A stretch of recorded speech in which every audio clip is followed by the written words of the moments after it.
जय हिंद। Welcome to S physics. आज के इस वीडियो लेक्चर में हम लोग dual nature of radiation and matter के बारे में पढ़ेंगे। और ये वीडियो जो है वन शॉट वीडियो होगा। एक ही वीडियो में मैं पूरा चैप्टर इन्वॉल्व करूंगा। एंड ये जो वीडियो है ये सीबीएसई बेस्ड है, एनसीईआरटी फॉर 12th फिजिक्स। तो स्टार्ट करते हैं without wasting time. So let us start. सबसे पहले चैप्टर का नाम क्या है? Dual nature of matter and radiation. हम थोड़ा बेसिक के ऊपर डिस्कशन करेंगे initially. Dual nature of radiation and matter. Dual nature मतलब दो दो नेचर है। किसका? Radiation and matter. किसी भी पार्टिकल का डुअल नेचर हो सकता है। एक तो खुद मैटर वाला नेचर है, दूसरा रेडिएशन, राइट? एक पार्टिकल नेचर है, radiation means it is kind of wave nature. तो एक पार्टिकल नेचर और एक वेव नेचर। किसी भी मैटर का डुअल नेचर हो सकता है, एक पार्टिकल नेचर और दूसरा वेव नेचर। तो इसी के बारे में हमें इन डिटेल पढ़ना है। सो हम लोग स्टार्ट करते हैं। सबसे पहले dual nature of radiation and matter में आप लोगों को पता है कि कोई मेटल सरफेस है, स्पेशली हम उसको सेमीकंडक्टर वाला सरफेस बोल सकते हैं, और अगर उसके ऊपर कोई लाइट इंसिडेंट होता है तो वहां से फोटॉन एमिट होता है। जैसे लाइट इंसिडेंट हुआ मेटल सरफेस पे, वहां से क्या होता है? फोटॉन इंसिडेंट फोटॉन एमिट होता है, राइट? अब एग्जैक्टली हम कहना क्या चाहते हैं इसके बारे में कि मान लीजिए कोई सेमीकंडक्टर प्लेट है, ये मेटल सरफेस है सेमीकंडक्टर का, ठीक है? और मैं सिंपली बोलूं, आप प्रैक्टिकल एग्जांपल से लीजिए। मान लीजिए ये सोलार पैनल है, दिस इज सोलार पैनल, या मैं इसको यहां बना देता हूं कि ये कोई सोलार पैनल है।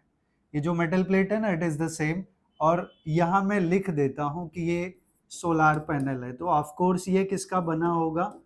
ये सोलार पैनल है।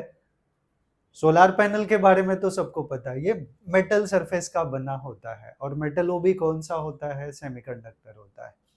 तो इस सोलार पैनल के ऊपर जब कोई लाइट इंसिडेंट हो रहा है तो लाइट के अंदर क्या होता है? Light is kind of photon, ठीक है? Light is kind of photon. जो इंसिडेंट रेडिएशन आ रहा है दैट इज फोटॉन के फॉर्म में। And what is photon? Photon is the discrete packets of energy. Photon क्या होता है? Photon is nothing but discrete packets of energy, discrete packets of energy, ये photon है।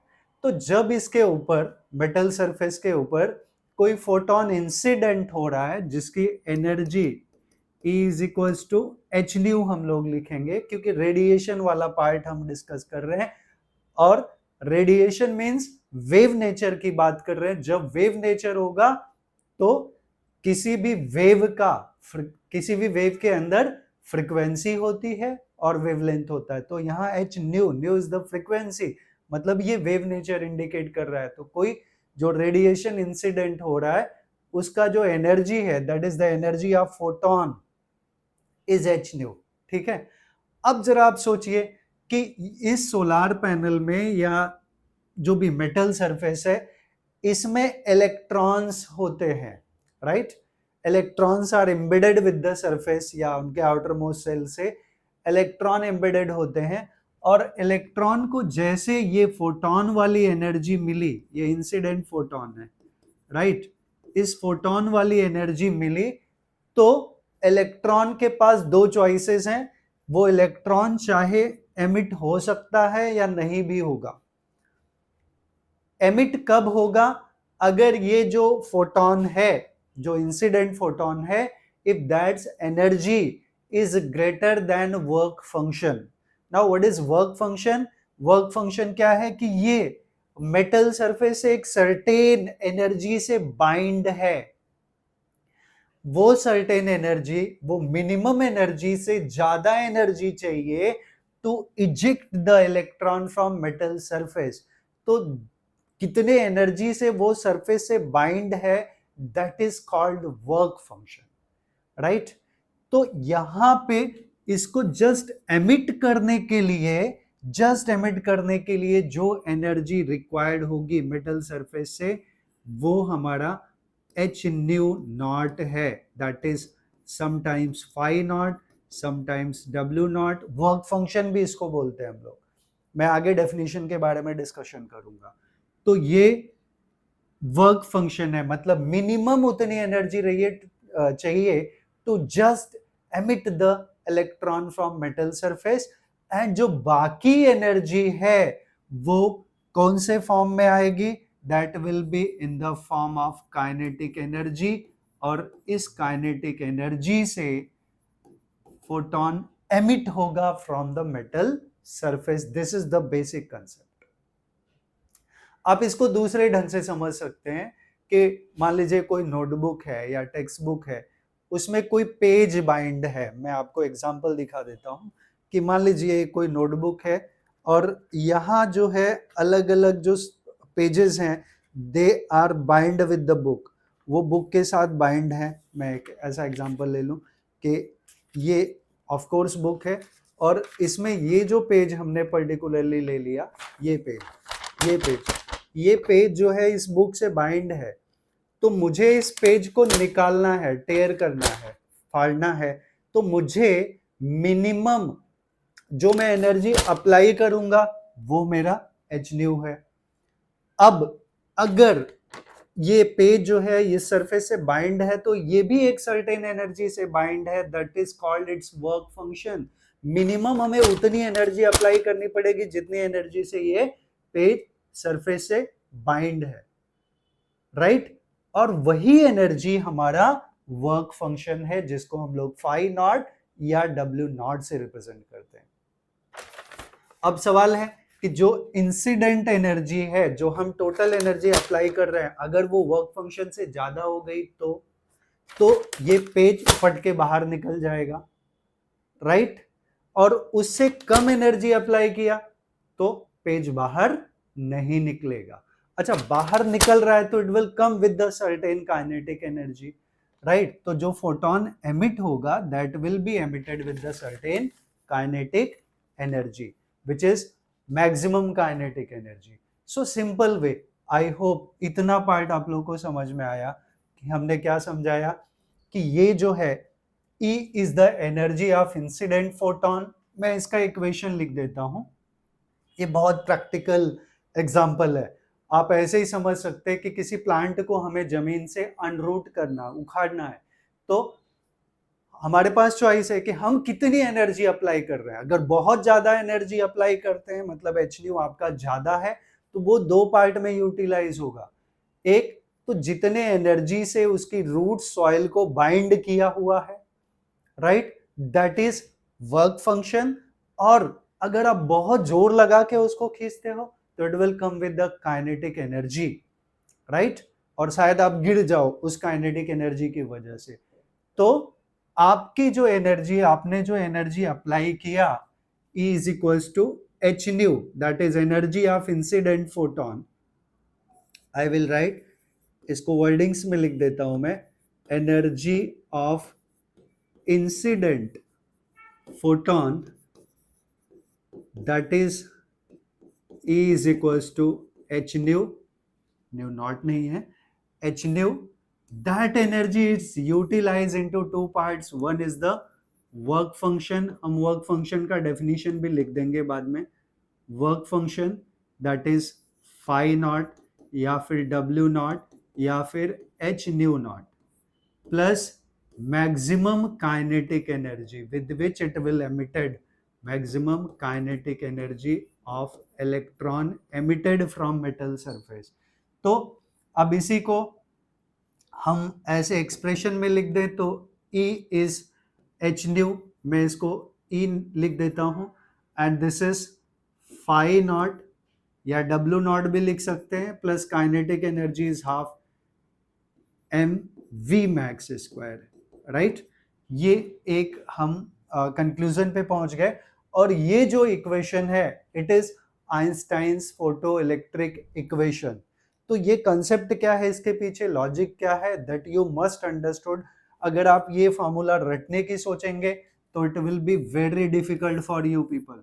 अभी इसको हम दूसरे टर्म्स में कैसे लिख सकते हैं? E is H nu, work function को हमने बताया h nu naught plus half m v max square, ये हमारा इक्वेशन हो गया। या सिंपली हम लोग लिखते हैं h nu minus h nu naught is equals to half m v max square. तो कई फॉर्मेट्स इसके हो सकते हैं, एटलीस्ट आई विल से आप ये मेन जो कंसेप्ट है ये याद रखिएगा। क्या लॉजिक है सब बता दिया। अब दो टर्म्स में यहीं पे पहले डिफाइन कर देता हूं फिर से, और उसके बाद हम आगे चलेंगे। तो वर्क फंक्शन क्या है? What is work function? It is the minimum amount of energy required to just emit the photoelectron from metal surface। Photoelectron क्या होता है? ये लाइट इंसिडेंट हुआ मेटल सरफेस पे, तो जो लाइट की वजह से इलेक्ट्रॉन एमिट हुआ दैट इज कॉल्ड फोटोइलेक्ट्रॉन। तो फिर से मैं बता रहा हूं वर्क फंक्शन क्या है।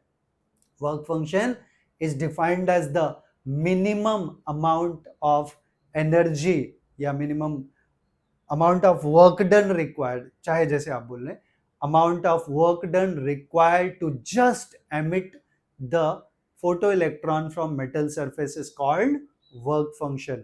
and उस टाइम पे जो फ्रीक्वेंसी होगी इंसिडेंट फोटोन की that is called threshold frequency. तो थ्रेशोल्ड फ्रीक्वेंसी का भी definition, minimum frequency required, frequency of incident photon required to just emit the photoelectron is called threshold frequency and corresponding wavelength is called threshold wavelength। ये terms आप याद रखिएगा, बहुत important है। सो I hope ये concept आपको बहुत अच्छे से समझ में आया। ये आइंस्टाइन्स फोटोइलेक्ट्रिक इक्वेशन है। हमने तीन टर्म्स डिफाइन किए, एक फोटोइलेक्ट्रिक वर्क फंक्शन हमने बता दिया, थ्रेशोल्ड फ्रीक्वेंसी बता दिया, थ्रेशोल्ड वेवलेंथ बता दिया। मैं कहीं डेफिनेशन लिख दूंगा इसकी लेटर ऑन अगर रिक्वायरमेंट हुआ तो इस चैप्टर में बेसिकली हमें सबसे इंपॉर्टेंट जो पार्ट है वो यही है, या आइंस्टाइन्स फोटोइलेक्ट्रिक इक्वेशन के नाम से बहुत फेमस है। आपको इसमें क्या याद रखना है? सीधा कि ये कोई मेटल सरफेस है या सेमीकंडक्टर है, या फिर आप जो भी बोलना चाहें कि लाइक सोलार पैनल है। इस सोलार पैनल पे जब एक सर्टेन एनर्जी का फोटोन इंसिडेंट होगा तभी इलेक्ट्रॉन एमिट होगा, राइट? और वो जो इलेक्ट्रॉन एमिट होगा उसे हम बोलेंगे फोटो इलेक्ट्रॉन। और फोटो इलेक्ट्रॉन जिस फ्रीक्वेंसी पे एमिट होगा उस फ्रीक्वेंसी को हम लोग थ्रेशोल्ड फ्रीक्वेंसी बोलेंगे। और जितनी एनर्जी रिक्वायर्ड होगी to just emit the photo electron from metal surface, that minimum amount of energy is called work function, and remaining energy will be with the remaining energy photoelectron will emit with the certain maximum kinetic energy, right? तो I hope ये part आप लोग को बहुत अच्छे से समझ में आया। अब हम लोग मूव कर सकते हैं नेक्स्ट पार्ट पे। नेक्स्ट पार्ट में मैंने टर्मिनोलॉजीज डिस्कस की है। अच्छा, यहाँ पे और दो फार्मूलाज लिख दिए, इसका डेरिवेशन आप लोग को नहीं है, but you have to remember energy incident per unit time is I into A। यहाँ पे I जो है intensity of light है, I is the intensity and A is the area of cross section। A is the area, not area of cross section, area। और फिर है number of photon incident per unit time, that is I into A by h nu। हम इसके बारे में आगे भी discuss करेंगे। h is the Planck's constant, nu is the frequency, right? तो हम ऐसे भी लिख सकते हैं। और nu is c by lambda, तो यहाँ c by lambda था तो ऊपर चला गया, वो हम आगे डिस्कस करेंगे इसके बारे में। तो अब हम लोग चलेंगे नेक्स्ट पार्ट पे। Next part we have photo electron emission. अब ये थोड़ा सा बेसिक है, डेफिनेशंस वगैरह हैं। इलेक्ट्रॉन का एमिशन कैसे हो सकता है? तो there are the three ways for the emission of electron. अब कंडीशन है कि थर्मियोनिक एमिशन, पहला 3 टाइप के हमें इलेक्ट्रॉन एमिशन पढ़ने. इसमें बेसिकली हमें एक ही पढ़ना है, फोटो इलेक्ट्रॉन के बारे में. फोटो मतलब ड्यू टू लाइट. लाइट अगर एक सर्टेन वेवलेंथ का या एक सर्टेन फ्रीक्वेंसी का इंसिडेंट हुआ तो उसके वजह से जो फोटो इलेक्ट्रॉन एमिट होता है, that is called what, that is called photo electric emission. हमें इस चैप्टर में सिर्फ इसके बारे में पढ़ना है. ये तो ऐसे थोड़ा सा इंफॉर्मेशन है कि कैसे इलेक्ट्रॉन एमिट हो सकता है. तो पहला है थर्मियोनिक एमिशन. नाम से ही क्लियर है, थर्मल की वजह से, थर्मल मींस हीट की वजह से अगर इलेक्ट्रॉन निकलता है. तो अगर किसी मेटल सरफेस को हम लोग हीट करेंगे तो हमने क्या पढ़ा है कि कोई इलेक्ट्रॉन उसके आउटर मोस्ट सेल में है, जब हम हीट करेंगे तो उसको एनर्जी मिल रही है. एनर्जी मिला तो दैट विल, एनर्जी मिला तो क्या करेगा, ground state to excited state में जंप करेगा और फिर emission of electron will takes place. Right. तो यही दिया है कि by suitably heating sufficient thermal energy can be imparted to the free electrons to enable them to come out of the metal surface. And second is the field emission. field emission में अगर हम लोग बहुत high electric field या magnetic field apply करते हैं, specially electric field, तो उसके वजह से भी इलेक्ट्रॉन का एमिशन होता है. That is called the field emission. By applying a very strong electric field that is of order of 10 raised to 8 volt per meter to a metal, electrons can be pulled out of the metal in the spark plug.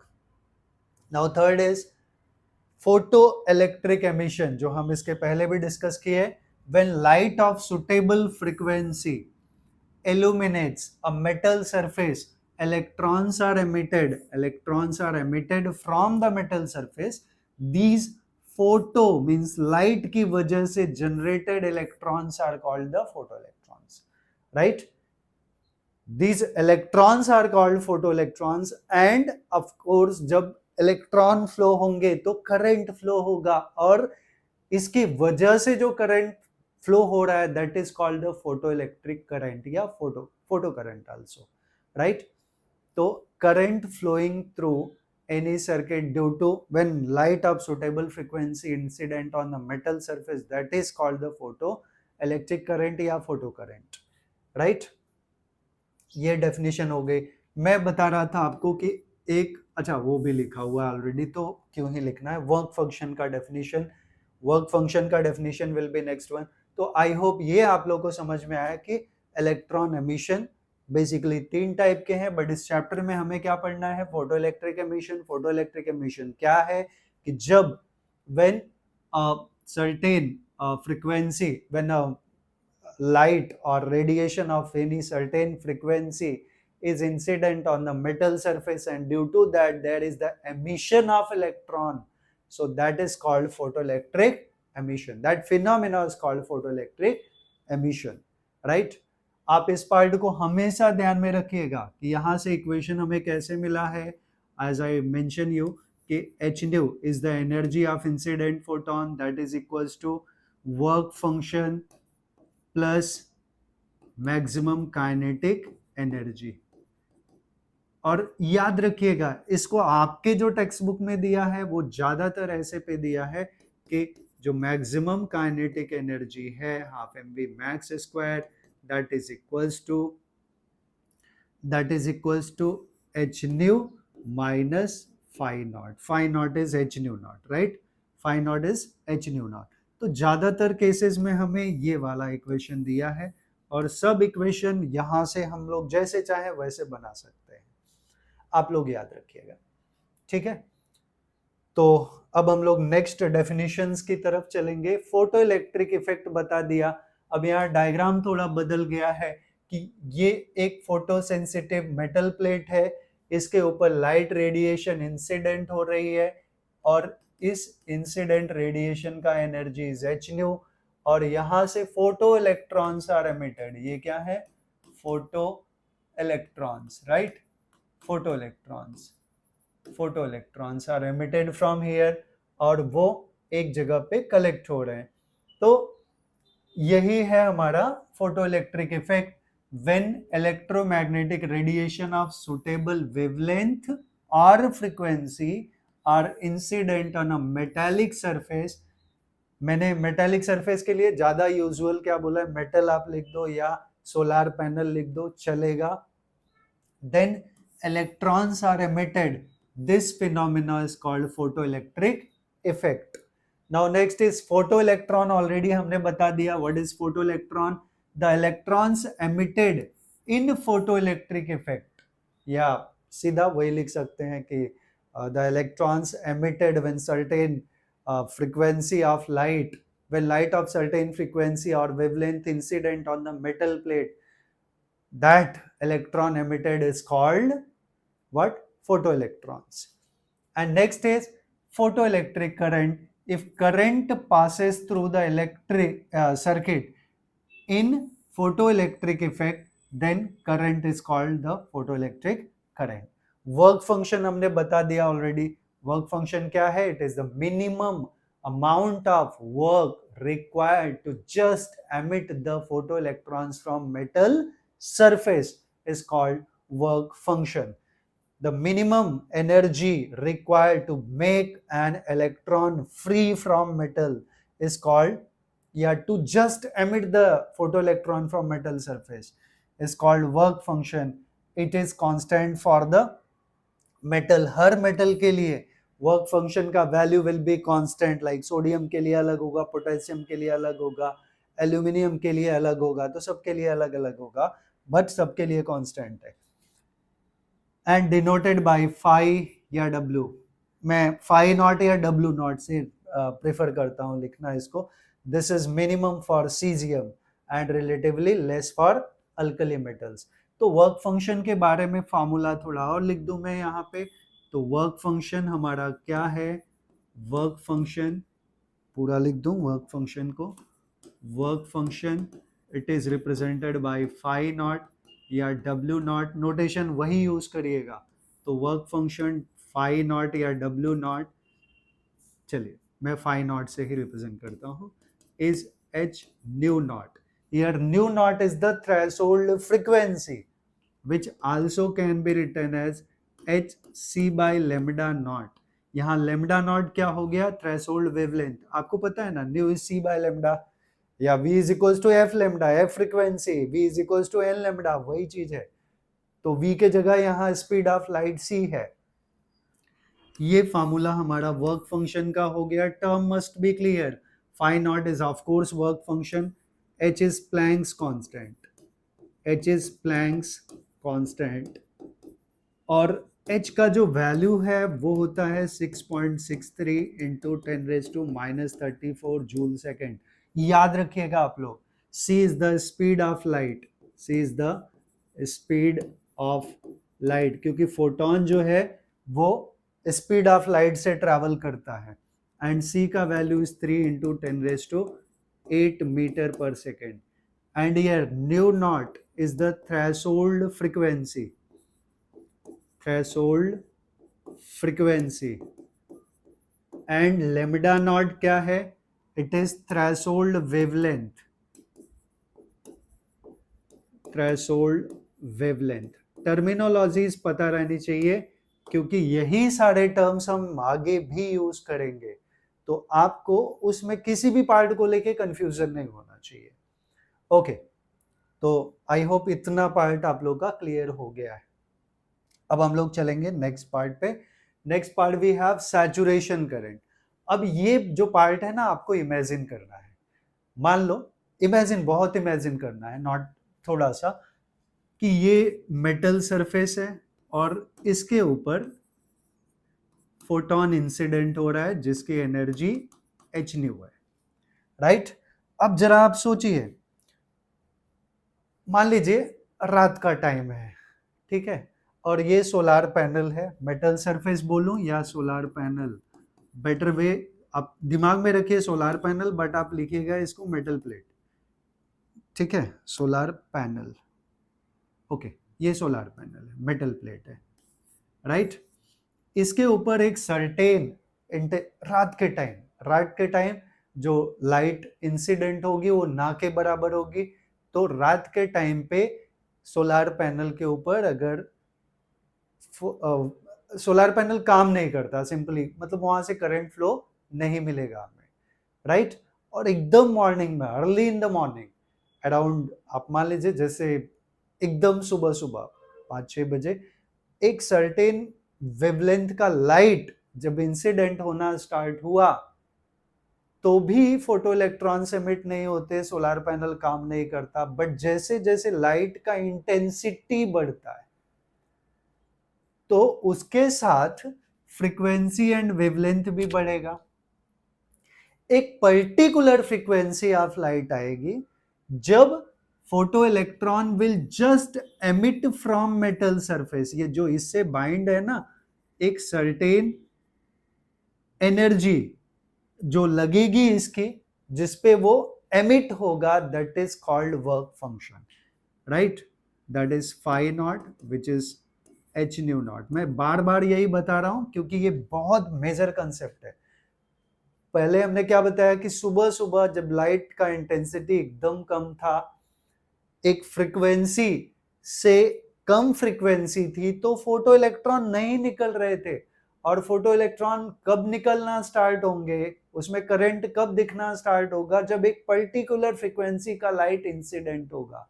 उस particular frequency का क्या नाम बताया हमने? Threshold frequency. उसका wavelength threshold wavelength. और उस time जो एनर्जी है फोटो इलेक्ट्रॉन की एमिटेड की, जो रिक्वायर्ड हुआ to just emit the photo electron from metal surface, that is called work function. सब बहुत कनेक्टेड हैं। और उससे ज्यादा मैंने क्या बताया कि जब इंसिडेंट फोटोन का लाइट अगर वर्क फंक्शन के बराबर हो गया, पहले कम था वर्क फंक्शन से। वर्क फंक्शन क्या है, मैं फिर से रिपीट कर रहा हूं, minimum amount of energy required to just emit the photo electron from metal surface. तो कॉमन सी बात है, अगर वर्क फंक्शन से इंसिडेंट फोटोन का एनर्जी कम है, no emission of photoelectrons will takes place। और अगर इंसिडेंट लाइट का जो एनर्जी है वो वर्क फंक्शन के बराबर है, तो electron will be just emitted, keyword है just emitted from metal surface, that is called work function. और अगर इंसिडेंट लाइट का energy will be greater than work function, then electron will emit with a certain kinetic energy। ये entire concept दिमाग में बिठा लो आप लोग। तो जहां से इसको ज्यादा एनर्जी मिलेगी अगर वर्क फंक्शन से, तो it will move with the certain maximum kinetic energy which will be this one. तो आपने इस बेसिस में अभी तक क्या सीखा या क्या हमने बताया? मैं सैचुरेशन करंट और ये सब पार्ट पे आऊंगा, बट पहले बता रहा हूं कि अगर energy of incident photon E, पहला केस है, E is less than phi naught, that is work function, no emission of photoelectrons will takes place। No emission, no emission या no current is flowing, no emission of electrons या photoelectrons। Now second, if E is equals to phi naught, तो photoelectrons just emitted, photoelectrons will just emitted, just emitted। और तीसरा case है, अगर energy is greater than work function, energy of incident photon is greater than work function, then photoelectron will emitted and it will move with the certain maximum kinetic energy। So emitted and move, emitted with maximum kinetic energy, maximum kinetic energy, right. ये terms है। आप जरा अब यहाँ देखिए, मैंने बताया कि जैसे जैसे intensity of light will increase, photo electric current also will increase. But क्या हम इतनी इलेक्ट्रिसिटी जनरेट कर सकते हैं क्या फोटो इलेक्ट्रिक मेटल सरफेस से या सोलार पैनल से, कि हम एसी वगैरह सब चालू करके अप्लाई कर लें एक छोटे से पैनल के थ्रू? तो दैट इज नॉट पॉसिबल। तो इंटेंसिटी ऑफ लाइट बढ़ाते हैं तो करंट बढ़ता है, but at a certain intensity of light emitted current will be maximum. जिससे आगे हम अगर फ्रीक्वेंसी बढ़ाएं, इंटेंसिटी बढ़ाएं, but there no further increase in the current, and that maximum current is called saturation current. हम बोलते हैं कि सैचुरेशन आ गया, उसके आगे there will be no further increase in the current. That is the concept of saturation current. तो वही है, क्या है सैचुरेशन करंट आप देख लीजिए। when all the photoelectrons emitted, all बोल रहा है सब, पूरा का पूरा फोटो इलेक्ट्रॉन निकल गया, तो हम फ्रीक्वेंसी या इंटेंसिटी कुछ और भी बढ़ाएं तो इलेक्ट्रॉन एमिट नहीं हो गया ना। जब पूरा का पूरा निकल गया तो और तो एमिट नहीं हो सकता।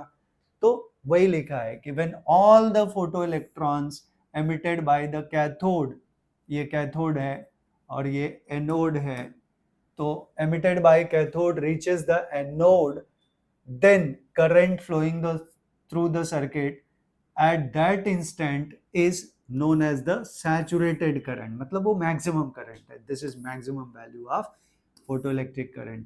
और हम उस maximum value को further we can't increase, हम नहीं बढ़ा सकते, बढ़ा ही नहीं सकते। So that maximum current which is possible, that is the saturation current। Stopping potential क्या है? Stopping potential minimum magnitude of negative potential of anode with respect to cathode for which current is zero, जिसपे current क्या हो? Zero हो, that is called stopping potential. याद रखिए, negative potential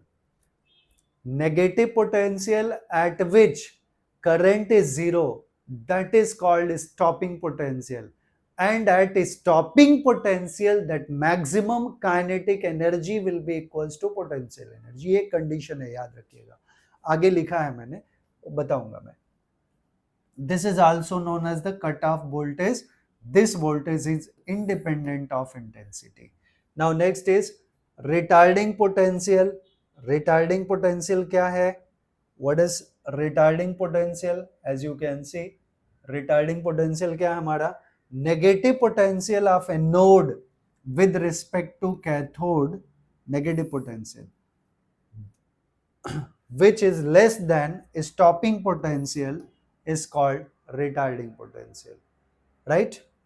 तो जो ये definition है उसी में ये भी है, सिर्फ less than that of the stopping potential है, तो उसे हम क्या बोलेंगे? retarding potential। अब इसको मैं ग्राफ के थ्रू ये दोनों पार्ट जो है आपको एक्सप्लेन करूंगा, stopping potential and retarding potential. So चलते हैं नेक्स्ट पार्ट पे। फोटो इलेक्ट्रिक इफेक्ट आ गया, वही जो अब तक हमने पढ़ा है उसी का एक्सप्लेनेशन है।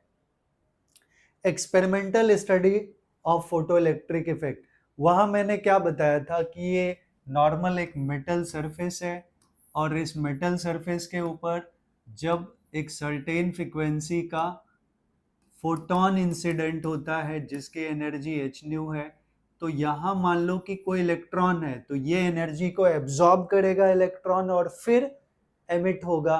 तो जैसे ही ये मेटल सरफेस को छोड़ेगा, मिनिमम अमाउंट ऑफ एनर्जी जो है वो वर्क फंक्शन हो गई, and remaining part is the kinetic energy, right, of mv max square. ये मेन इक्वेशन इसलिए मैं हर बार लिखता रहूंगा, don't worry about that part, वो चीजें दिमाग में एकदम फ्रेम कर लेनी है। अब इसी का एक्सपेरिमेंटल स्टडी है फोटो इलेक्ट्रिक इफेक्ट का। तो देखिए ये भी जो डायग्राम है ना, it is resemble to this one. How? ये एक इवैक्यूएटेड ग्लास ट्यूब है, इवैक्यूएटेड ग्लास ट्यूब, और यहाँ पे क्वार्ट्ज विंडो दिया है, और यहां से लाइट सोर्स आ रहा है फ्रॉम हियर। तो लाइट सोर्स, और ये कैथोड लिखा है, it is the photo sensitive plate, photosensitive plate मतलब वही है सोलर पैनल, फोटोसेंसिटिव प्लेट है, मेटल प्लेट।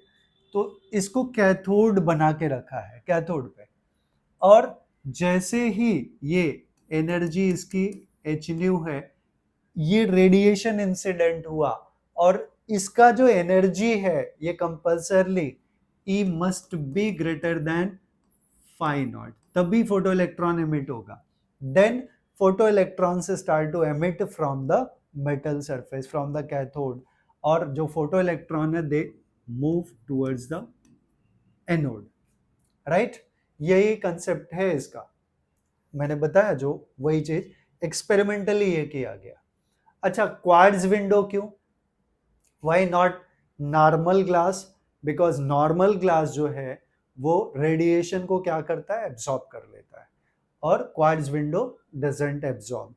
सो ये चीजें हमें ध्यान में रखनी है, तो नहीं लिखेंगे तो भी चलेगा, but this part is very important. तो इलेक्ट्रॉन का फ्लो हो गया from cathode to anode, and ये कम्यूटेटर है।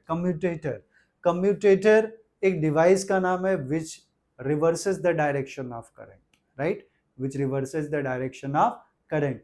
तो जो फोटो इलेक्ट्रॉन आया, अब इसको हमें कहीं ना कहीं स्टोर करना रहे। प्रैक्टिकली सोचिए ना, सोलर पैनल से जो आप अपने घरों के रूफ पे या किसी यहाँ देखे होंगे तो सनलाइट के पास में होता है, सनलाइट के कांटेक्ट में होता है, फिर वहां से फोटो इलेक्ट्रॉन एमिट होके निकल के आता है, फिर वो बैटरी के थ्रू कनेक्टेड होता है और बैटरी को चार्ज करता है, और फिर वो बैटरी का चार्जिंग हम यूटिलाइज करते हैं। ये प्रैक्टिकल एप्लीकेशन है। तो बीच में एक डिवाइस है जो कम्यूटेटर है। Commutator is a device which reverses the direction of current, that is the main function of commutator device. तो ये एंटायर एक्सपेरिमेंटल स्टडी हो गया, जिसके बारे में ऑलमोस्ट ये सिमिलर कंसेप्ट है, तो अलग से कुछ बताने की जरूरत नहीं है। आई होप ये पार्ट भी आप लोग को अच्छे से समझ में आया होगा, राइट। अब हम लोग चलेंगे नेक्स्ट पार्ट पे।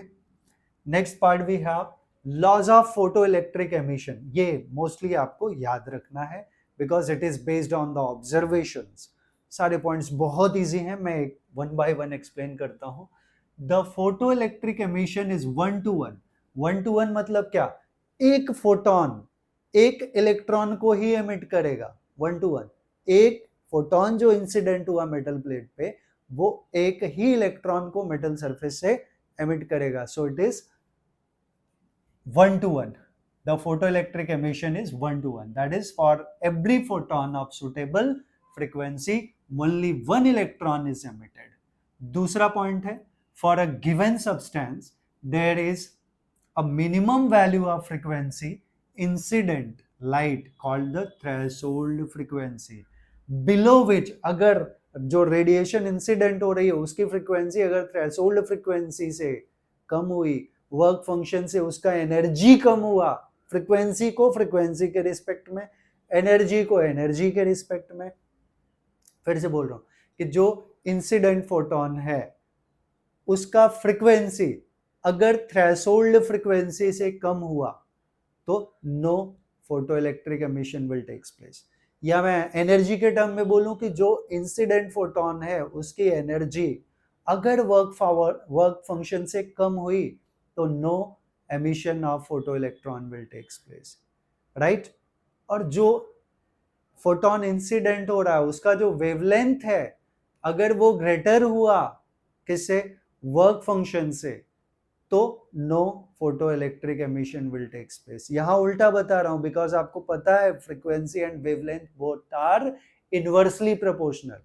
तो अगर मैं एनर्जी को मिनिमम बोल रहा हूं तो फ्रीक्वेंसी भी मिनिमम होगा because he is H nu, new is the frequency, he is H new and nu is the frequency. So I can say energy is directly proportional to frequency, but it is inversely proportional to wavelength. Nu is c by lambda.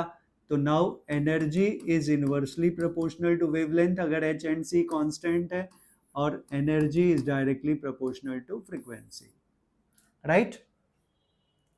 इसलिए थोड़ा controversial है। तो हम वापस इस point पे आ जाएं कि for a given substance there is a minimum value of frequency, और उस मिनिमम फ्रीक्वेंसी को हम क्या बोलेंगे, मिनिमम एनर्जी बोल रहे थे, मिनिमम फ्रीक्वेंसी बोल रहे हैं, that is called threshold frequency, is called threshold frequency below which no photoelectric emission takes place. Okay,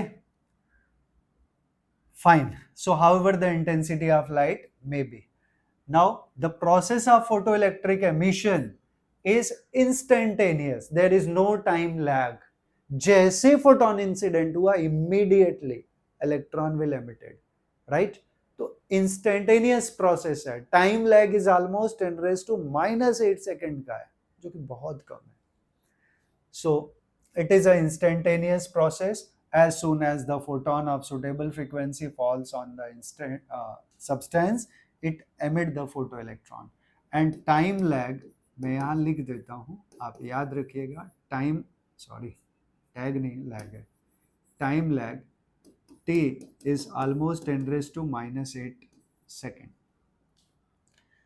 The number of photoelectrons emitted per second is directly proportional to the intensity, जो मैंने starting में equation लिखा था, of incident light provided the frequency is above the threshold frequency. Next point is here, the maximum kinetic energy of the photoelectron is directly proportional, maximum kinetic energy is directly proportional to the frequency provided the frequency is above the threshold frequency. मैं बार बार वही बोल रहा हूँ, photo electric equation का जो term है कि हमने क्या पढ़ा है, is h nu, right? h nu is equals to phi naught work function plus half mv square. यही पॉइंट ये फिर से बोला हुआ है, अगर आप ध्यान से पढ़ोगे तो. कौन सा पॉइंट, ये पॉइंट. तो यहाँ बोला है, मैं एक बार फिर से पढ़ू, मैक्सिमम काइनेटिक एनर्जी, ये जो है maximum kinetic energy, it is h nu minus h nu naught, right? is directly proportional to the frequency provided by the frequency is above the threshold frequency. क्योंकि ये जो इंसिडेंट लाइट है उसका जो frequency है, अगर वो थ्रेशोल्ड फ्रीक्वेंसी से ज्यादा होगा तो ही इलेक्ट्रॉन एमिट होगा and it will move with the maximum kinetic energy, right? So we have to remember this one.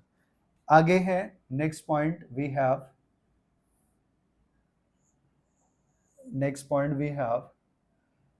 The maximum kinetic energy of the photoelectrons is independent of the intensity of incident light. हमने क्या बताया था starting में ही कि अगर हम intensity of light बढ़ाते जाएंगे तो स्टार्टिंग में इंटेंसिटी बढ़ेगी तो फ्रीक्वेंसी बढ़ेगी, तो क्या होगा, फोटो इलेक्ट्रॉन्स एमिट होंगे. बट एक टाइम आएगा सैचुरेशन करंट का, जब हम उसके बाद इंटेंसिटी बढ़ाते चले जाएंगे but there will be no further increase in the current, right? That condition is called, that maximum amount of current in that condition is called saturation current. तो this point is regarding that one. अब हम लोग चलेंगे next part पे. I hope ये भी आप लोग को अच्छे से समझ में आया. So next part we have effect of intensity of light on photo current. Already बता चुका कि जैसे हम इंटेंसिटी ऑफ लाइट बढ़ाएंगे there will be further increase in the current. तो intensity of light is directly proportional to the what, photoelectric current. वही लिखा है, the photoelectric current is directly proportional to the number of photoelectrons emitted per second. This implies that the number of photoelectrons emitted per second is directly proportional to the intensity of incident radiation, right? Next we have effect of potential on the photoelectric current. Potential बढ़ाएंगे तो क्या होगा, potential बढ़ाएंगे तो energy बढ़ेगी, energy बढ़ेगी तो photo electrons will be emitted, right? Potential जब हम बढ़ाएंगे तो photo electron will increase, that is photo electric current will increase. तो यहाँ पे एक चीज है कि effect of potential on the photo electric current, maximum kinetic energy of the photo electron on the cathode is, अच्छा, एट एक condition है ये स्टॉपिंग पोटेंशियल. हमने क्या बताया था स्टॉपिंग पोटेंशियल का, हमने बोला था बाद में हम डिस्कस करेंगे तो स्टॉपिंग पोटेंशियल क्या है? It is a negative potential. देखिए ग्राफ के हिसाब से ये नेगेटिव वैल्यू है ना, ये 0 है, इधर आया तो negative. Stopping potential, it is a negative potential at which negative potential जिसपे क्या हो रहा है? Photoelectric current becomes zero, right? Photoelectric current becomes zero, that is called stopping potential. और उसके नीचे का जो पोटेंशियल है वो रिटार्डिंग पोटेंशियल है, राइट? तो एट स्टॉपिंग पोटेंशियल, यहां मैं कंडीशन लिख देता हूं, एट, ये कंडीशन स्टॉपिंग पोटेंशियल की है, एट स्टॉपिंग पोटेंशियल में maximum kinetic energy of photo electron is equals to potential energy. Maximum kinetic energy of photo electron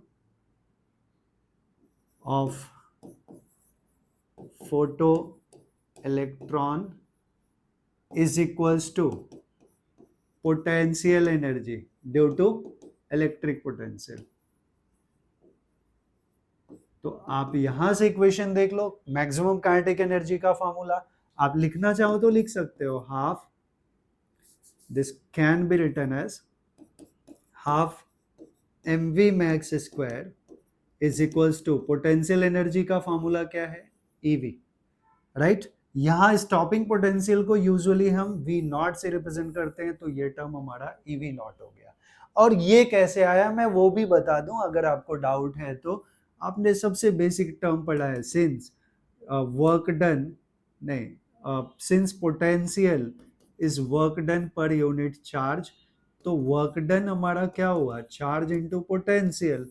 तो यहाँ पे चार्ज के जगह चार्ज ऑन इलेक्ट्रॉन है, इलेक्ट्रॉन एमिट हो रहा है, एंड पोटेंशियल के जगह क्या है? V नॉट है। तो this is work done, and this work done is the form of potential energy, right? And it is EV naught. V naught is the stopping potential, E charge on electron. तो याद रखिएगा, at condition of stopping potential maximum kinetic energy is equals to potential energy. तो half mv max square के जगह हम क्या use करेंगे? EV naught. So you have to remember. I hope ये भी पार्ट आप लोग का क्लियर हुआ। अब हम लोग चलेंगे नेक्स्ट पार्ट पे। तो next part we have effect of frequency of incident radiation on stopping potential, how it is affected.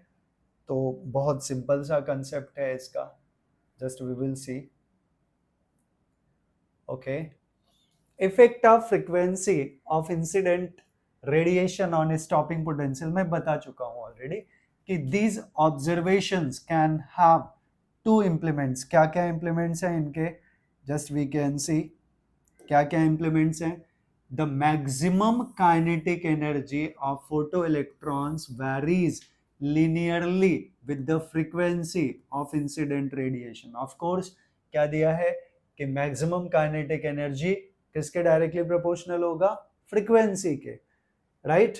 But is independent of its intensity, क्योंकि हमने बता दिया है कि इंटेंसिटी एक लेवल के बाद अगर फोटो इलेक्ट्रॉन बढ़ता है, इंटेंसिटी बढ़ती है, there will be no further increase in the photo electrons, right?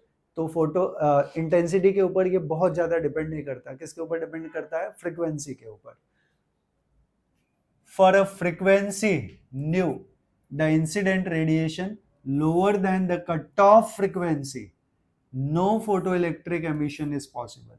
अगर lower than cut off frequency मान लीजिए ये है, ये पोटेंशियल का टर्म है, कट ऑफ फ्रीक्वेंसी से कम है तो क्या होगा? क्या बोला है? For a frequency nu incident radiation lower than that of the cut off frequency, अगर फ्रीक्वेंसी कट ऑफ फ्रीक्वेंसी से कम है तो no photo electrons emission will takes place, right? This minimum cut off frequency is called threshold frequency. वही है, what is threshold frequency? A minimum amount of frequency required to just emit the radiation from metal surface is called threshold frequency, and that is itself is called cutoff frequency। दोनों याद रखिएगा terminologies. In case of saturation current, rate of emission of photoelectrons is equals to rate of flow of electrons, right? Here Vs is stopping potential and it is positive quantity.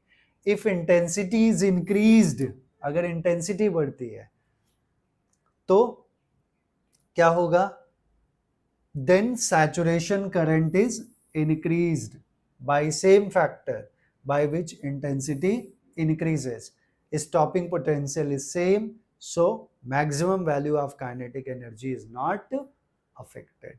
ये stopping potential का case दिया, right? याद रखना है आपको everything. सो next part पे चले हम लोग. ये फैक्टर्स आपको एग्जाम में आते हैं तो you must be aware with this all the things. Next is, अच्छा ये ऑब्जर्वेशन है, मैंने कुछ लिखा ही नहीं है. It is observation.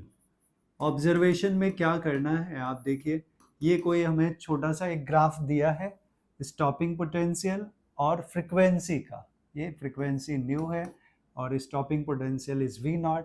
दो मेटल्स हैं, ये मेटल ए है, this is metal B.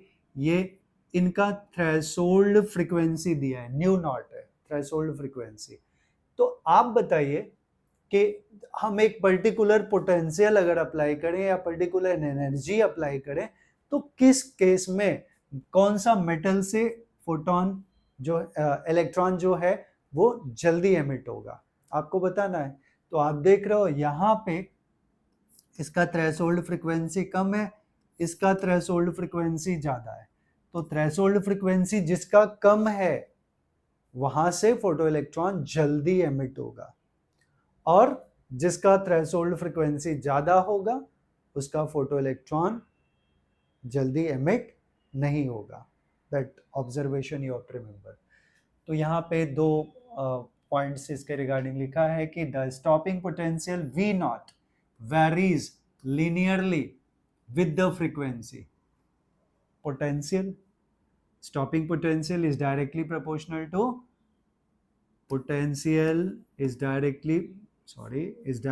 proportional to frequency. ये stopping potential है, right?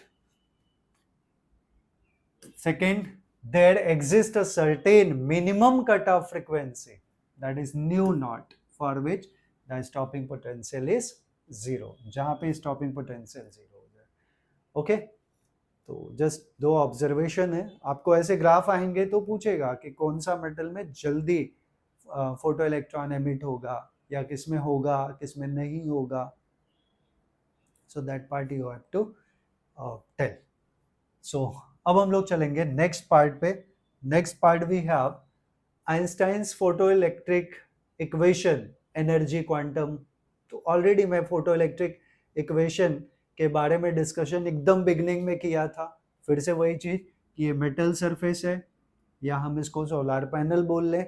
जब इसके ऊपर एक सर्टेन इंटेंसिटी का फोटोन इंसिडेंट हो रहा है जिसकी एनर्जी एच न्यू है, h nu is the energy of incident photon, then यहाँ पे जो फोटो इलेक्ट्रॉन है वो फोटोन की एनर्जी को एब्जॉर्ब करेगा और एब्जॉर्ब करेगा तो उसके पास एनर्जी ज़्यादा हो गई.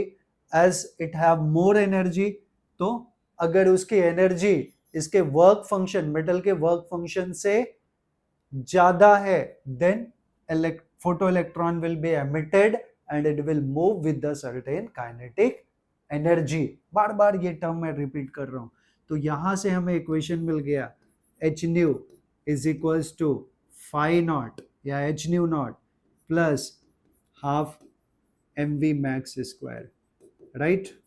So you have to remember this one. ये वही लिखा है. अच्छा, अब यहाँ पे मैंने 2-3 और फॉर्मेट लिखा है कि एट स्टॉपिंग पोटेंशियल. चलिए एक इस इक्वेशन के डिफरेंट फॉर्म्स लिखता हूं मैं.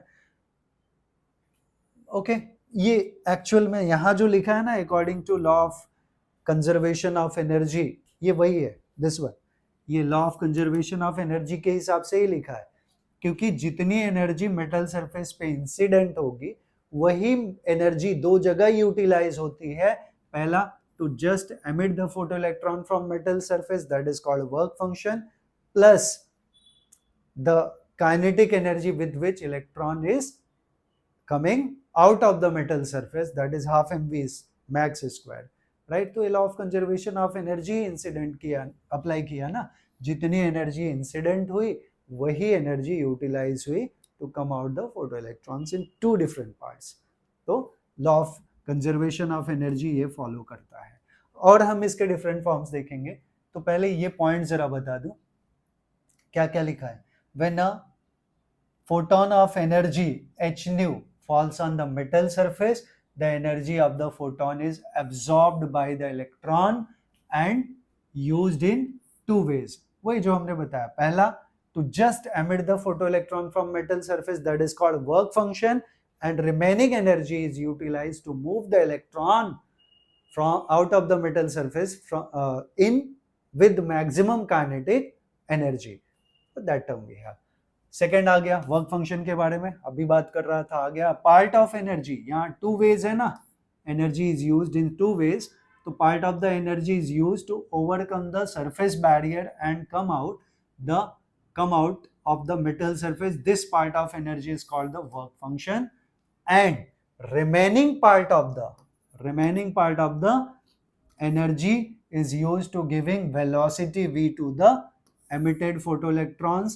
This is equal to maximum kinetic energy of the photoelectrons, where m is the mass of the photoelectron, right? अब यहाँ हम different forms देख लें। यहाँ हमने already बता दिया है the beginning only कि h nu is equals to, तो जो लिखा है उसको लिख दूं। According to law of conservation of energy, we have energy of incident photon is equals to work function plus half mv max square, right. अब यहाँ एक कंडीशन वापस डाल दूं कि एट स्टॉपिंग पोटेंशियल हमने क्या पढ़ा है कि at stopping potential maximum kinetic energy half mv max square is equals to potential energy. और पोटेंशियल एनर्जी क्या है? Potential energy is EV not.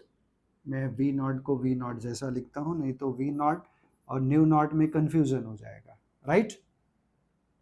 ये पोटेंशियल एनर्जी है। तो यहां इस वाले इक्वेशन में हम क्या करें, हाफ mv मैक्स स्क्वायर की जगह EV नॉट डाल दें, तो हमें मिल जाएगा h nu is equals to phi naught plus EV naught, right? अब इसको इधर ले लें, सो हमें मिलेगा h nu minus phi naught is equals to EV naught, right? और फाई नॉट का वैल्यू हम वापस डाल दें, क्या होगा?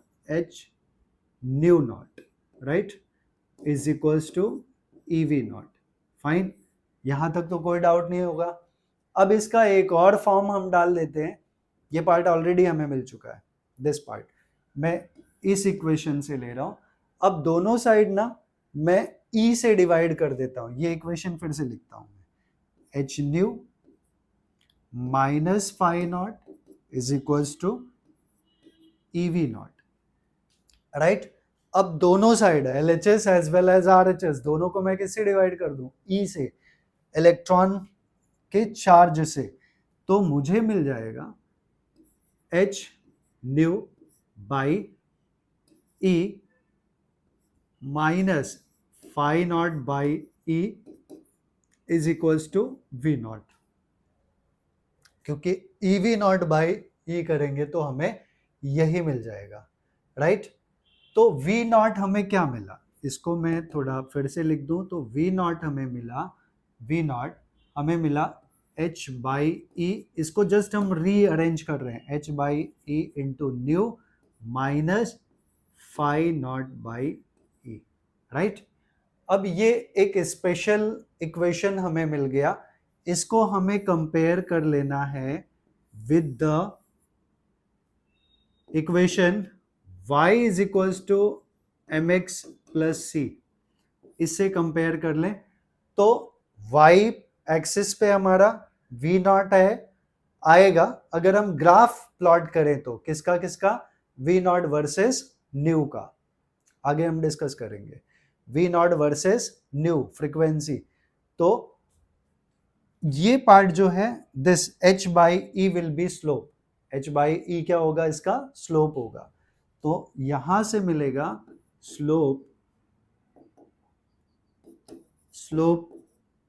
m is equals to h by E, किसका, ये ग्राफ होगा हमारा v naught versus nu, right, v naught versus nu का। तो ग्राफ तो यहाँ पे हमने डिस्कस नहीं किया है, बट हम देखेंगे v नॉट वर्सेस न्यू। देखते हैं आगे है या नहीं है, नहीं यहाँ पे तो नहीं है v नॉट वर्सेस न्यू। इसके पहले वाले में देख लेते हैं, करंट न्यू, फ्रीक्वेंसी का नहीं प्लॉट किया, नहीं ग्राफ नहीं दिया है, बट अगर दिया रहेगा तो आप उसको सीधा सीधा लिखिएगा क्या, कि दैट इज, अगर स्लोप पूछा तो m will be h by e, where h is the Planck's constant and e is the charge on electron. So I hope entire part you people have understood. अब हम लोग आगे वाले part पे चलेंगे। तो next part we have a particle nature of light. Common सी बातें हैं, ये हम ऑलरेडी थोड़ा बहुत इसके बारे में डिस्कशन कर चुके हैं बिगनिंग में ही, कि यहाँ क्या लिखा है, पार्टिकल नेचर ऑफ लाइट, कि लाइट का कौन सा नेचर है। तो लाइट का जो है ना डुअल नेचर है, एक पार्टिकल नेचर है, दूसरा वेव नेचर है। तो यहाँ हम जस्टिफाई कर रहे हैं कि किसने बोला कि पार्टिकल नेचर है, किसने बोला वेव नेचर है, and how we can justify, कि हाउ वी विल कंक्लूड कि light having particle nature and light having wave nature. तो one by one we will see. तो देख लेते हैं हम लोग। यहां हम लोग बोल रहे हैं कि particle nature of light, the photon, सब कुछ ऑलरेडी हमें पता है, बहुत डिस्कशन कर चुके हैं हम लोग इसके बारे में, या सब कुछ डिस्कशन करते करते सारे पॉइंट ऑलरेडी इंक्लूड हो चुके हैं। The in interaction of radiation with matter, radiations behave as if it is made up of particles called photons. हमने बताया था what are the photons. Photons are nothing but discrete packets of energy, that is what, photon. तो packets of energy हुआ तो क्या हुआ, particle nature हुआ ना, right. What are the photons, photons are the discrete, spelling गलत हो गया है डिस्क्रीट का, इसको आप लोग कर लीजिएगा, डिस्क्रीट, ये रॉन्ग लिख दिया है मैंने spelling, discrete packets of energy. तो discrete packets of energy are the photons. Second point, each photon has energy, कितनी एनर्जी, is equals to H nu, and momentum H nu by C, and speed C, that is the speed of light, right. हम इसके बारे में discussion करेंगे कि momentum इसका H nu by सी कैसे आया, ठीक है, मोमेंटम निकालेंगे, वेवलेंथ निकालेंगे, आगे सब कुछ हम लोग करेंगे, अभी फिलहाल मैं डिस्कस कर रहा हूँ। All photons of light of a particular frequency nu और wavelength lambda have same energy, energy is H nu H C by lambda, and momentum हमने बोला कि हम ये डिस्कस करेंगे। whatever is the intensity of radiation, may be by increasing the intensity of light of given wavelength, that is only an increase in the number of photons per second crossing a given area, with each photon having the same energy. Thus photon energy is independent of intensity. हम लोग बार बार बोल रहे हैं कि intensity के ऊपर depend नहीं करता। इन बिगनिंग इंटेंसिटी के ऊपर कौन करता है, जो एमिटेड इलेक्ट्रॉन है, बट फोटॉन नहीं, right. Photon energy is independent of intensity of radiation. Next point is photons are electrically neutral.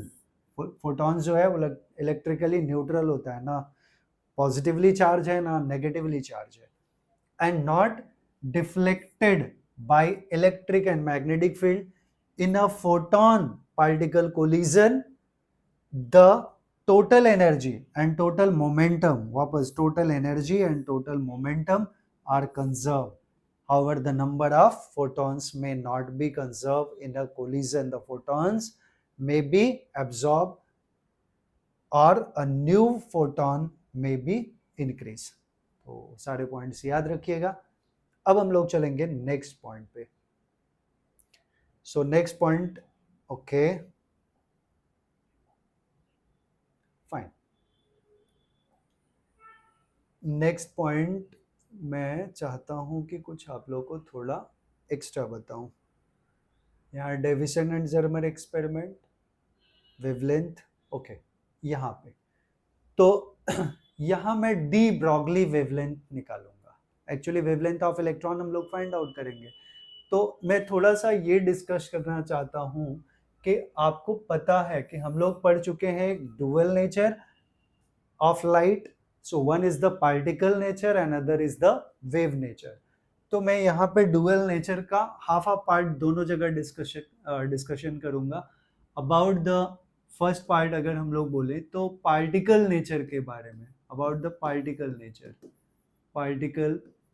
Nature of light.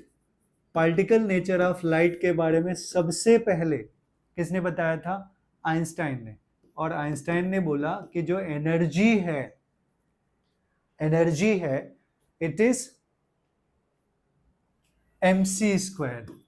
यहाँ पे m मास है, m is the mass, c is the speed of light. ये equation 1 है, right. Mass energy relationship किसने दिया था? Einstein ने. According to Einstein का फोटो इलेक्ट्रिक इक्वेशन के बाद आया ये. दूसरा, ये पार्टिकल नेचर था. वेव नेचर ऑफ लाइट के बारे में, वेव नेचर ऑफ लाइट, इसके बारे में मैक्स प्लैंक ने बताया. और मैक्स प्लैंक्स क्वांटम थियरी के हिसाब से E is equal to H nu, right. यहां आइंस्टाइन ने बताया, या आइंस्टाइन का थियरी था, आइंस्टाइन. एंड दूसरा थियरी मैक्स प्लैंक का था, Max Planck. That is the Max Planck's quantum theory. तो तीसरा बंदा जो आया, अब आपको पता है दोनों ने एनर्जी के बारे में बात किया कि अगर वेव नेचर की बात करूं तो वेव में क्या होता है? फ्रीक्वेंसी होता है. और पार्टिकल नेचर की बात करें तो उसमें मास होता है. तो दोनों ने अपनी अपनी थियरी दिया था. इसके बाद डी ब्रॉगली, एक बंदा है डी ब्रॉगली, जिसने एक हाइपोथेसिस किया. डी ब्रॉगली, एक्चुअली ऐसे लिखते हैं, डी ब्रॉगली हाइपोथेसिस. तो उसने क्या किया? उसने दोनों के कंसेप्ट को कंबाइन कर दिया. डी ब्रॉगली ने अपने हाइपोथेसिस में दोनों को कंबाइन कर दिया. बोला भाई दोनों राइट हो. तो उसने इक्वेट कर दिया इक्वेशंस को, इक्वेटिंग इक्वेशन 1 and 2. तो क्या बोला? mc² is equals to h nu. और न्यू क्या होता है? c/λ, right. तो mc², यहां मैं लिख दूं, न्यू इज c/λ. c से कैंसिल हो गया. तो बचा क्या? बचा mc is equals to h/λ. अब आपको पता है ये मास है, ये स्पीड ऑफ लाइट है. तो मास इनटू वेलोसिटी क्या होता है? Momentum. Since momentum p is mv, right. So therefore ये टर्म हमारा m इंटू सी क्या हो गया? p हो गया, इज इक्वल्स टू h/λ. तो ये मोमेंटम मिल गया हमें. तो मोमेंटम को p से रिप्रेजेंट करते हैं. तो p is equals to h/λ. और अगर हमें वेवलेंथ चाहिए, यहां से वेवलेंथ, दो और कंसेप्ट में इसमें ऐड करूंगा. वेवलेंथ चाहिए तो लैम्डा विल बी h/p. ठीक है, ये दोनों फार्मूलाज हो गए वेवलेंथ और मोमेंटम के. आई होप ये भी कंसेप्ट आप लोगों ने समझा है. यहाँ p क्या है? mv. तो mc है यहाँ पे, mass into speed of light is c, तो दैट इज p, मोमेंटम का टर्म हो गया। एंड एक और टर्म है कि एट स्टॉपिंग पोटेंशियल क्या होता है कि that maximum kinetic energy is equals to potential energy. वो भी कंडीशन में लिख देता हूं कि let E be the kinetic energy, या जरूरत नहीं रहेगी, जरूरत पड़ी तो हम लोग लिखेंगे, ठीक है। आप लोग को फिलहाल इतना टर्म याद रखना है, ओके। हाँ, एक रिलेशन और मैं लिख देता हूं, relation between momentum and kinetic energy. Relation, क्योंकि ये आगे मैं डायरेक्टली यूज करूंगा सारे relations. Relation between momentum and kinetic energy. तो आप देखिए, काइनेटिक एनर्जी से हम लोग स्टार्ट करते हैं, सिंस काइनेटिक एनर्जी के से रिप्रेजेंट कर रहा हूं मैं इसको, किससे, के से। Kinetic energy is half mv²। अब इसमें मैं m का मल्टीप्लिकेशन कर देता हूं, डिवीजन करता हूं सेम टर्म में, मतलब nothing I am doing, right. So ये टर्म हो गया half m into m square v² by, नीचे क्या है 2m, mm से कैंसिल नहीं करना है, कैंसिल करेगा तो फिर मतलब नहीं रह गया मल्टीप्लिकेशन डिवीजन का। So k will be half mv का whole square by 2m, right. ध्यान दीजिए, but what is product of mass and velocity, that is momentum. तो ये टर्म हमारा हो गया k is equals to p² by 2m। याद रखिए k क्या मिल गया, because p is what, m into v, right.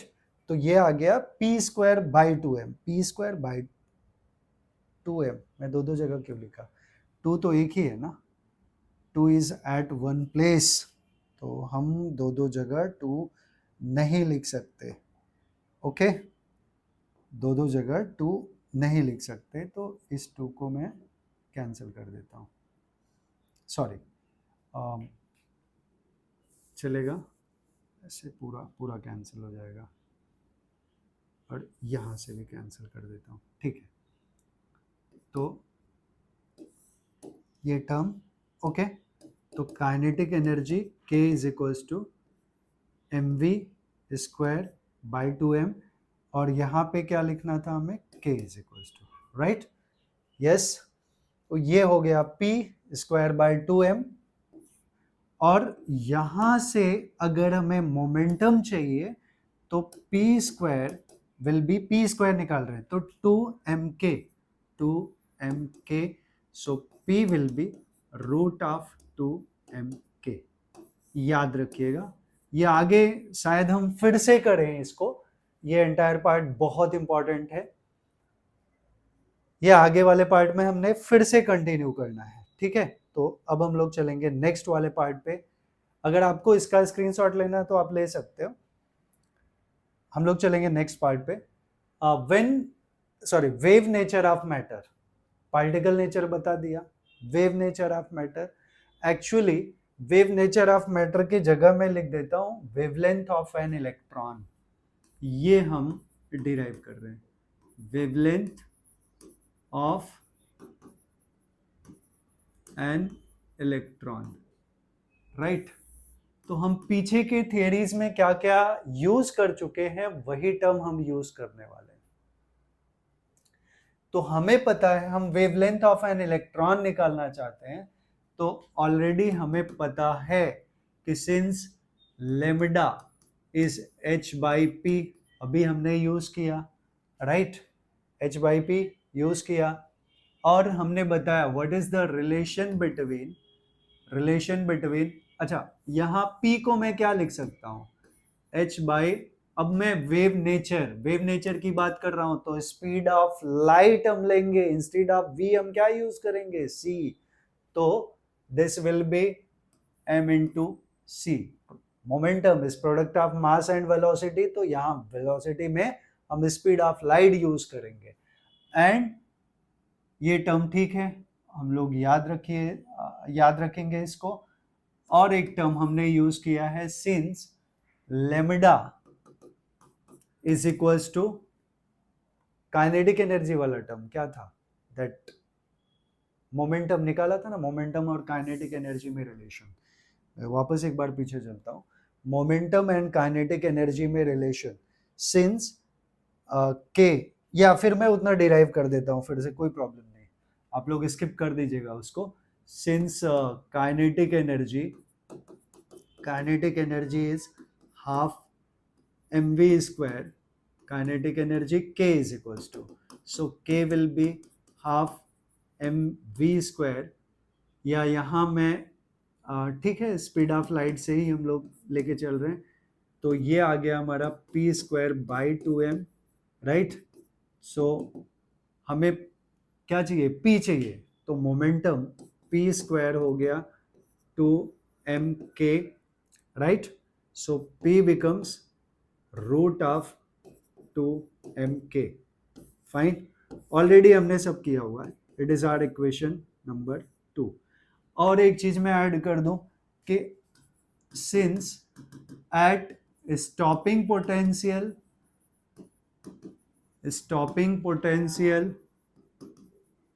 Potential पे क्या है, maximum kinetic energy is equals to potential energy, तो k max is equals to EV naught, that is potential energy, EV naught, that is potential energy। तो K के जगह हम लोग क्या डाल देंगे, EV naught, right.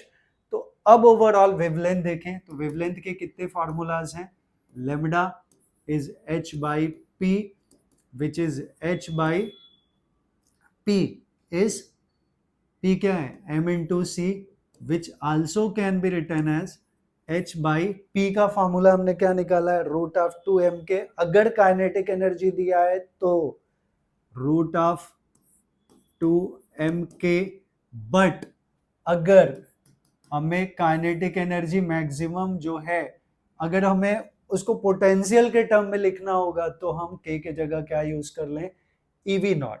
So further this can be written as h by root of 2m EV naught, all term must be clear. तो final जो ये ओवरऑल फॉर्मूला हो गया वेवलेंथ ऑफ एन इलेक्ट्रॉन निकालने का, और जो कैलकुलेशन हम करते हैं वो आएगा lambda is equals to h by root of 2m EV naught, ठीक है। यूजुअली सबके वैल्यूज में बता दूं, h is the Planck's constant, that's value is 6.63 into 10 raised to minus 34 joule second, 34 joule second, m mass of electron 9.1 into 10 raised to minus 31 kg, e charge on electron 1.6 into 10 raised to minus 19 coulomb, right। और v not जो है stopping potential, वो हमें experimentally मिलता है 54 volt, ठीक है। Davisson and Germer experiment में, Davisson and Germer are the two scientist who did this experiment, and by that one they proven कि जो वेव नेचर है लाइट का, तो उसके लिए उन्होंने क्या निकाला, वेवलेंथ ऑफ इलेक्ट्रॉन, जो इलेक्ट्रॉन फोटो इलेक्ट्रॉन एमिट होता है ना, उसका जो वेवलेंथ है वो मैक्सिमम हम लोग को काइनेटिक एनर्जी के लिए, उसके लिए पोटेंशियल क्या मिला था, 54 वोल्ट।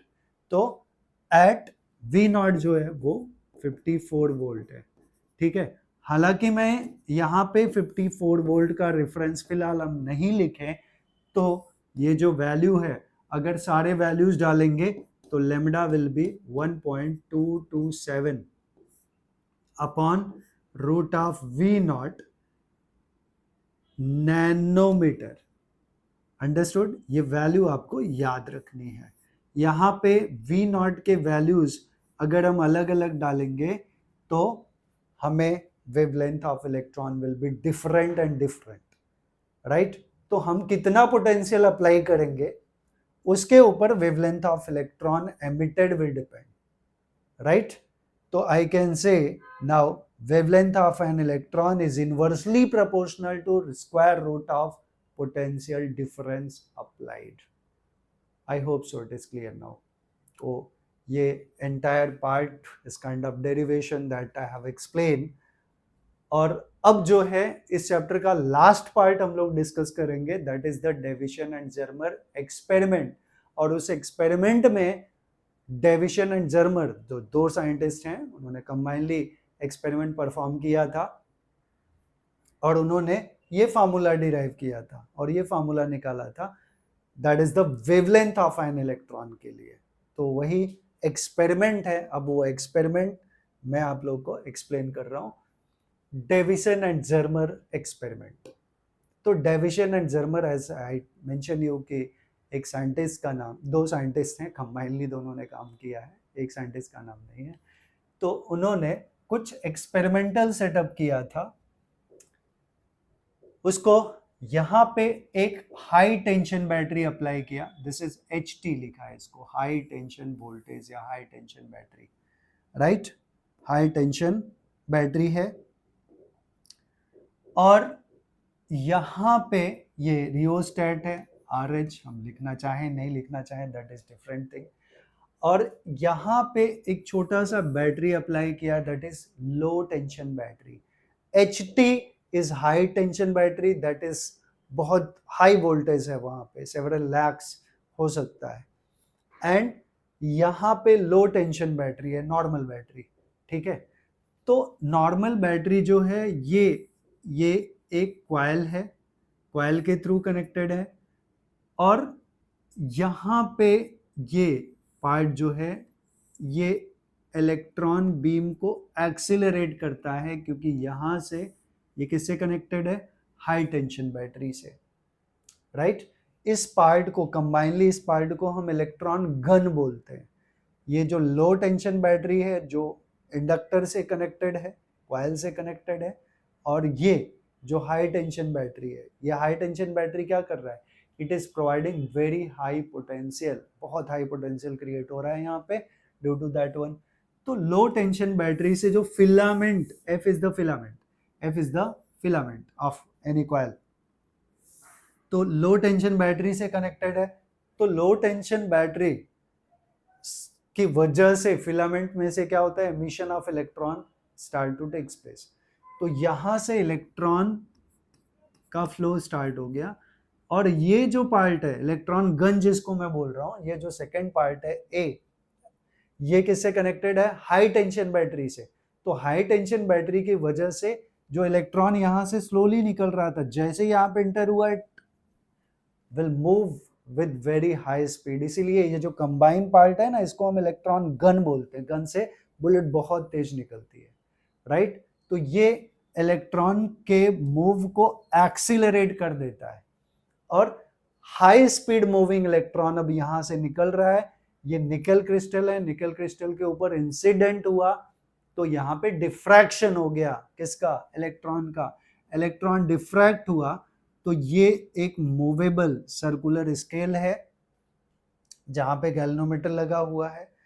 और ये इलेक्ट्रॉन बीम जब यहां से यहां गई, निकल क्रिस्टल से स्ट्राइक होके वापस आई, तो यहाँ पे डिटेक्ट होता है। और डिटेक्टर जो है वो डिटेक्ट करके बताता है कि जो डिफ्रैक्टेड बीम ऑफ इलेक्ट्रॉन है उसका वेवलेंथ कितना है, राइट। तो ये एक्सपेरिमेंटल सेटअप है regarding to find the wavelength of an electron.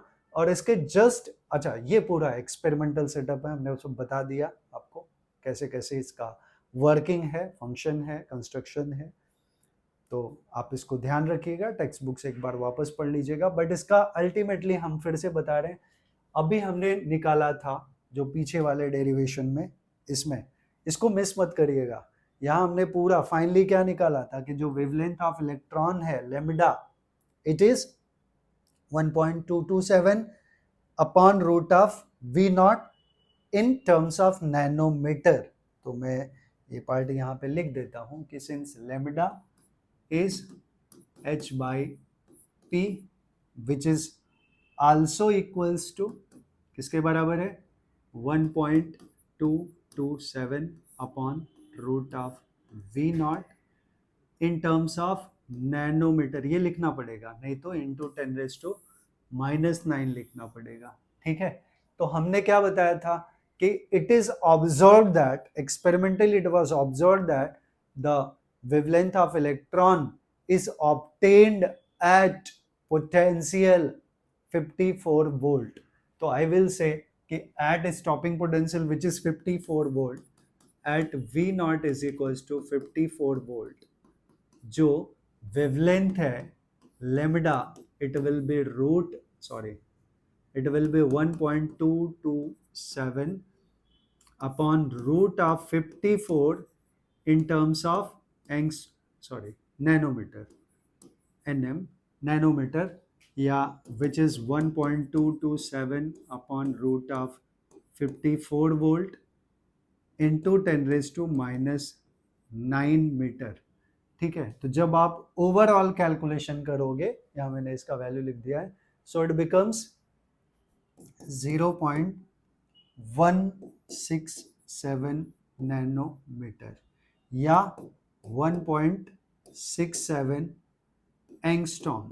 Angstrom is 10 raised to minus 10 metre. It is the wavelength of an electron. तो दोनों में से कोई भी वैल्यू एक याद रखिएगा. तो ये डेविसन एंड जर्मर का एक्सपेरिमेंट हो गया. तो इसी के साथ हमने ये चैप्टर के सारे टॉपिक्स एक वीडियो में ही कवर कर लिए. आई होप आप लोग को ये वीडियो वन शॉट वीडियो पसंद आया होगा. अगर आप लोग को अच्छा लगा तो प्लीज़ आप वीडियो को लाइक करिए, चैनल को सब्सक्राइब करिए और जितना ज़्यादा से ज़्यादा हो सकता उतना वीडियो को शेयर करिए. मैं ये ऑब्जर्व करता हूँ कि वीडियोस को आप लोग देखते तो हैं बट आप सब्सक्राइब नहीं करते चैनल को. सो प्लीज़ आप चैनल को डेफिनेटली सब्सक्राइब करिए. Thanks for watching this video. Thank you very much.